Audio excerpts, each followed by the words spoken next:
Carl's Mustang, and today we're going to be doing a review on the McLaren 720S Spider here on the Crew 2.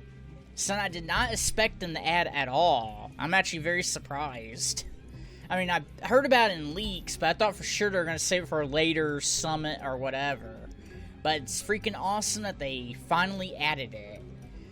And go ahead and choose this, and as you can see, it's 1.3 million. That's not very cheap. 1.3 million is not very cheap, so hopefully it has the performance to match that price. And as usual, I see you guys out in the track. 720S, of course, fully upgraded. No pro settings. And this thing actually does have some customization. Like, for instance, I made it somewhat not a Spider and I put the roof on it. Because I just like the roof. But this thing does have customization. So that's another thing to look at. And it seems pretty fast. Like, as you said, I put 11 miles on it. It seems pretty fast. I mean, it got the 250 within a couple of yards. So it seems like it's going to be a pretty fast car. I'm not sure if it's going to be the fastest. But we're going to be using the main Highlands. Yes, I know I use this track a lot. But, I mean, why not?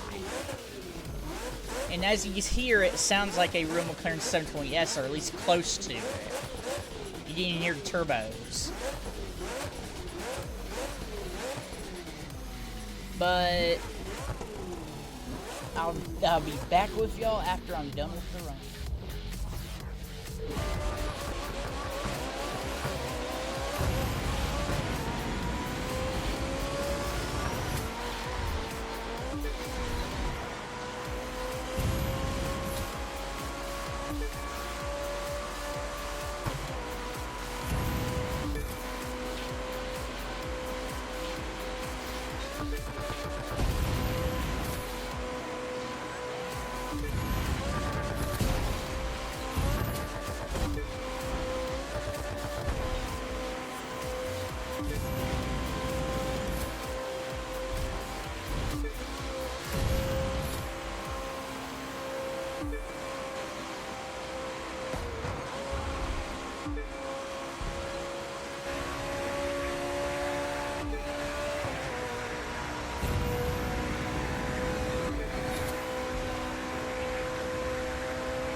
thoughts on the McLaren 720S. It's pretty damn fast. I mean, A 306 is not the fastest time on the main Highlands. I mean, I've ran the track enough to know the fastest times, but it's pretty quick.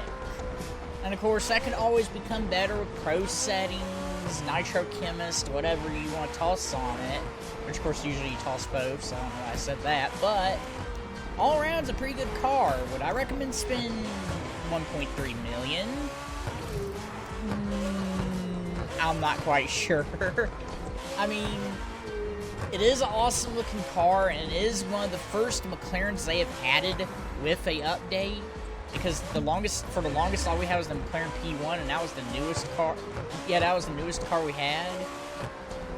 So I would definitely recommend getting this thing if you have the money. Now, if you're trying to get a first hypercar, don't bother with it. Just save up for it. But if you're like me, or if you're just one of those people that are a little bit better off than the Crew 2, I definitely recommend getting it. Now, if you want this as a first hypercar in the game, you could save up for it. It's not bad at all. It handles great. It looks great. It's fast. So, I mean, I would recommend getting it. It's just still $1.3 million is quite expensive for a first hypercar. Although there is cars that cost more, so it's one of those things where it depends on you. It depends on if you want it or not. But although, in my opinion, it is a great car, and it's definitely worth getting if you decide to. That's all I really had for today's video, and I'll see you guys later in the next video.